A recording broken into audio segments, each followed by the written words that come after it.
so that we can have the knowledge of him. That's what the gospel is all about. It's God revealing himself to us so that we can have the knowledge of him. And so he says their condemnation is just. Why? Because they're rejecting the knowledge of God. They're rejecting the gospel of God. There are people doing that all over the world today. So then he's still addressing the Jewish audience.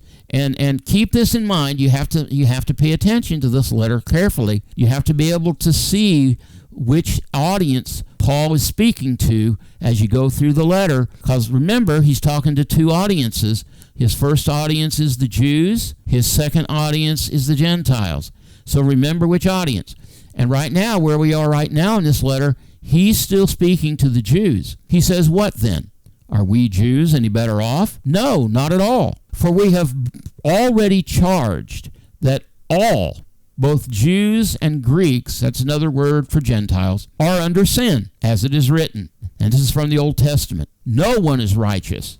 No, not one. No one understands. No one seeks for God. All have turned aside. Together they have become worthless. No one does good, not even one. So you see, what he's saying here is, even though the Jews had the advantage of receiving the oracles of God, even though the Jews had the advantage of being God's chosen people in the Old Testament, they didn't seek God any more than anybody else. They would constantly turn to idols. They would look at the countries all around them and what gods they served, and if they could get a good result out of serving Baal, then they would serve Baal.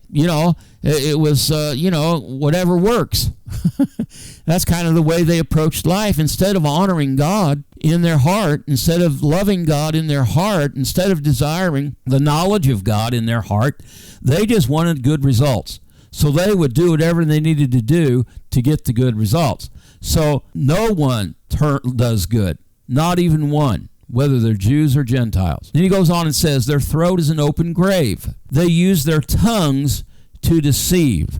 And man, do we see that in our world today. You see, the thing about it is, the reason this letter is so relevant to us today is because all it is doing is describing basic human nature. It's just telling us the way people are. This is the way people are without any knowledge of God, without any revelation of God, without any relationship with God. This is just the way people are all over the world. It doesn't matter what time you live in, whether you lived in the time of Adam to the flood, whether you lived in the time of the flood to the Tower of Babel, whether you lived after the Tower of Babel up until Israel became a nation, or if you lived in the time of Israel becoming a nation to the time of Jesus' ministry, or if you lived from the time of Jesus' death, burial, and resurrection all the way up to today. Human nature hasn't changed. People are doing the same things now that they were doing then. So he says their throat is an open grave. They use their tongues to deceive. And don't people do that today? The venom of asps is under their lips. Their mouth is full of curses and bitterness. Their feet are swift to shed blood. In their paths are ruin and misery, and the way of peace they have not known. There is no fear of God before their eyes. And that is exactly where we find ourselves today when it comes to the people and the governments and the things that happen in this present world. There is no fear of God before their eyes. So we're not any better than they were. We've not really changed in and of our own selves and our own works and our own abilities. We're still the same as men and women have always been. We're still human beings that need the knowledge of God. Now, Paul is still speaking to his Jewish audience, but now he's also speaking to the Gentiles who are listening in. He says, now we know that whatever the law says, it speaks to those who are under the law, so that every mouth may be stopped and the whole world may be held accountable to God. Now, why is he saying it this way? Because the Gentiles, before the cross of Jesus, did not have any relationship with God unless somehow in their hearts They had been circumcised, and they had faith, and they were seeking God, and that's beyond what the scope of what we have to talk about today. But there were some people like that, because we read previously how that some people had the requirements of the law written on their hearts as Gentiles, even though they did not officially have the law like the Jews, like the children of Israel. But what he says here is, we know that whatever the law says, it speaks to those who are under the law. So who were those under the law? Those who were under the law were the children of Israel, the natural descendants of Abraham, Isaac, and Jacob. They were the ones to whom God gave the law. Okay, when they came out of slavery in Egypt and they gathered together at Mount Sinai, God spoke from heaven and gave them a covenant, established a covenant with them. And he spoke 10 living words. We call them the 10 Commandments, but they're called in Scripture 10 living words.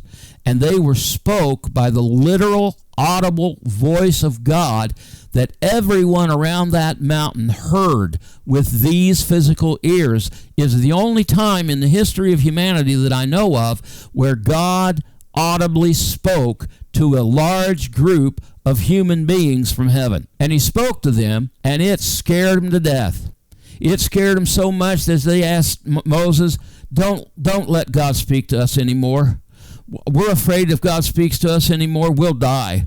You go talk to God. We don't want to hear God speak like that anymore. You go talk to God, and then you come back to us and tell us what God said. It says that whatever the law says, it speaks to those who are under the law, so that every mouth may be stopped and the whole world may be held accountable to God. So, the Gentiles didn't have the law. The Jews received the law. So, the Jews were under the law, and the Gentiles were already in sin. The Gentiles already were separated from God by their sin. The Jews also, unless they obeyed the law 100%, and I want to point this out here today, they had to obey it 100%. It wasn't good enough to obey it 99%. Wasn't good enough to obey it 50%. Wasn't good enough to obey it 25% or 10%. In order to be righteous in the sight of God, in order to be accepted by God, even as a Jew, even as an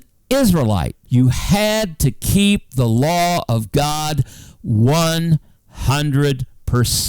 And there wasn't any human being on earth then, and there's not any human being on earth now who can do that. Not any Jew, not any Gentile. No one, zero, can keep the law under the power of their own will and intellect 100% and be declared righteous in the sight of God. So he says, he speaks to those who are under the law so that every mouth may be stopped, the mouth of the Jew and the mouth of the Gentile, that every mouth may be stopped and the whole world may be held accountable to God. And listen to me, friend, you may not believe this, but you are accountable to God. I know there's probably folks out there listening to me and says, well, I don't believe in your God, so whatever your God says doesn't apply to me.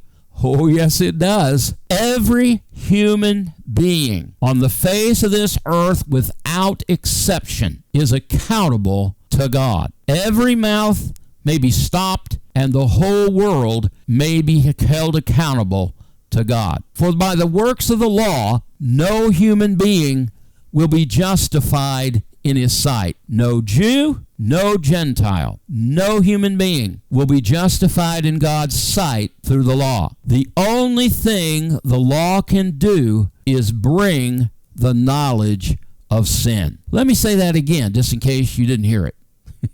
The only thing the law can do, and I'll go even one step further, the only thing the law could ever do is make us conscious of sin. That's all it did in the days of Israel, because no one in Israel ever kept the law 100% of the time. That's all it has done since the death, burial, and resurrection of Jesus. All the law does is make us conscious of sin. For through the law, since through the law comes knowledge of sin.